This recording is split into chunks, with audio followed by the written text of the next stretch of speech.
Hello, this is Trevor, and here's our group's diagram, including the key featured parts: the root hairs, the phloem, the xylem, and the stromata. The stromata is located in the leaves. The phloem and xylem are located throughout the tree, and the root hairs are in the soil. To start off, we'll be looking at the root hairs. Now, the root hairs are needed because it gives the tree water and minerals from the environment. So its key function is to take up water and minerals from the soil. Roots take up minerals via active transport, and this will make the solute concentration in the roots higher than in the soil. This will create a water potential that is lower in the root hairs than the soil. This allows water to passively enter the root hairs, which creates a root pressure to help water move through the xylem. From the root hairs, water will flow through cell walls and by apoplast. Water will then travel through the epidermis and cortex until reaching the endodermis. The endodermis controls water moving into the xylem by filtering and forcing the water into it. The next key part is the xylem. Now, the xylem function is to move water and minerals from the soil throughout the tree. This is needed because the tree needs water and minerals in order to survive. So how does it work? That is with the help of the stromata and root hairs that create pressure, and also transpiration creates a negative pressure, pulling the xylem sap, water, and minerals upward from the roots. Our next key part is the phloem. The phloem is a vascular tube responsible for the transport of sugars from source tissues, an example is a photosynthetic leaf cell, to sink tissues, non-photosynthetic cells that could be root cells or developing flowers. This is needed because it gives parts of the plants energy that cannot create energy on its own. Now, the method of transporting sugars from source cells is by source to sink. So sucrose travels into the phloem sieve tubes via symplast. Also, H+ protons are also active co-transports of sucrose. With sucrose in the phloem sieve tubes, water potential decreases.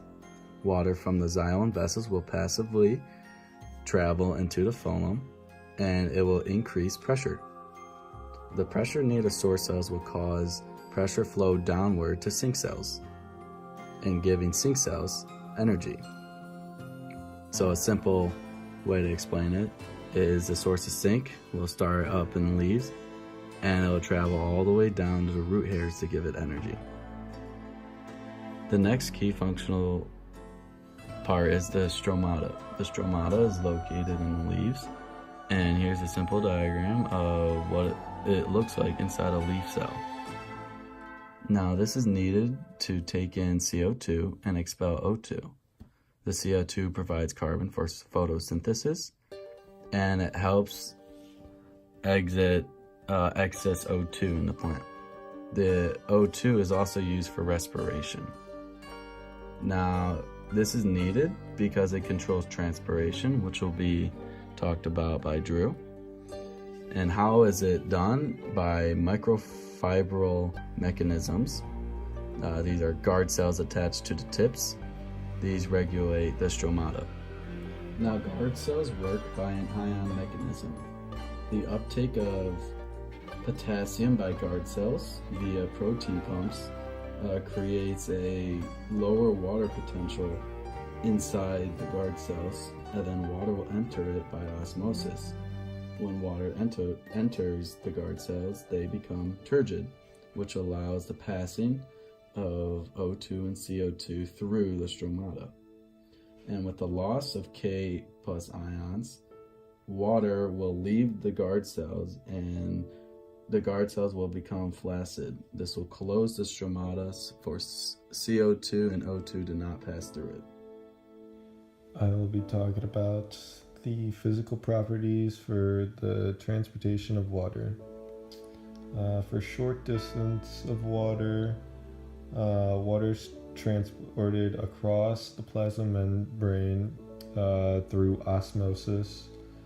And osmosis is the diffusion of free water that is not bound to a solute or surface across the membrane through aquipores.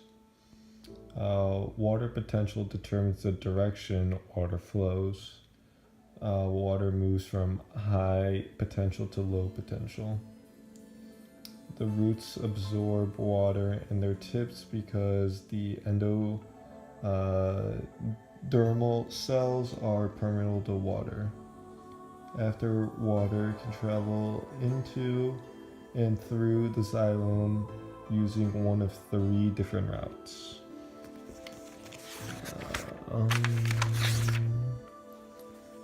No, let's do this here.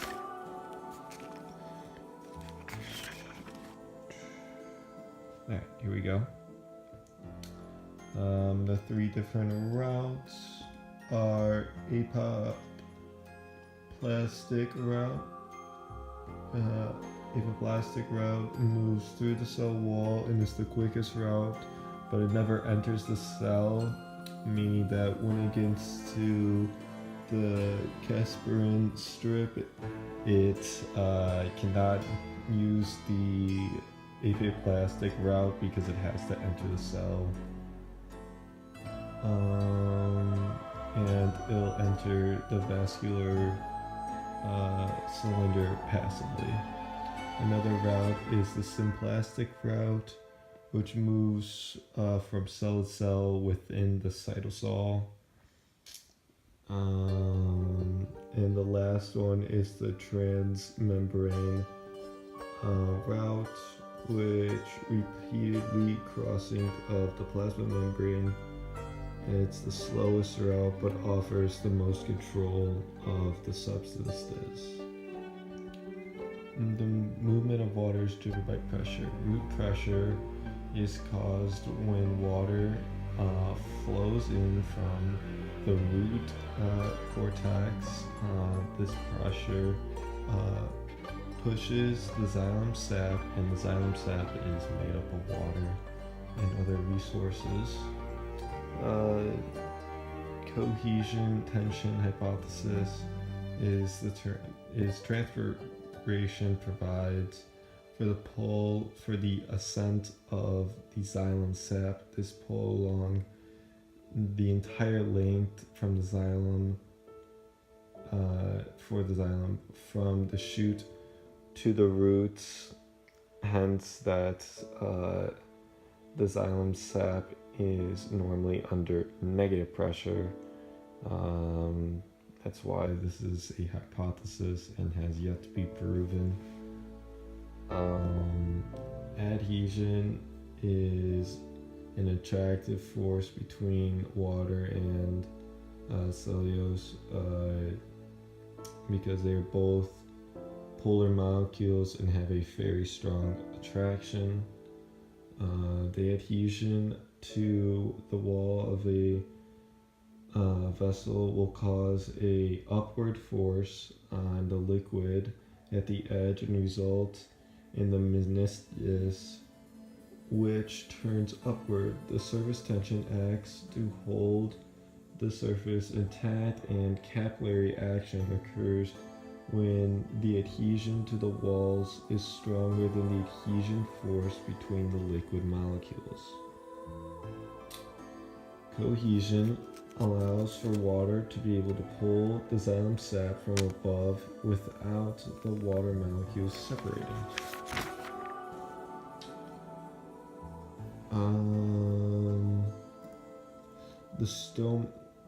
The stomata is the major pathway for the loss of water. The guard cell opens and closes the stomata. When the guard cell lets in a lot of potassium, this changes the water potential, which allows for the stomata to open up. And when the stomata lets in water, the cell becomes more rigid and turgid. And when potassium is let out, or K+, this makes the cell more flaccid. Hello, this is Drew, and I'm going to be talking about how transpiration occurs in plants as well as the water potential gradient. So how water moves up a plant is basically this.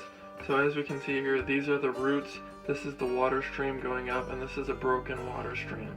So what transpiration is it's just basically evaporation, and the water is evaporating through the stomata, and that's where I have it coming up out of here, because the stomata is the top of the plant.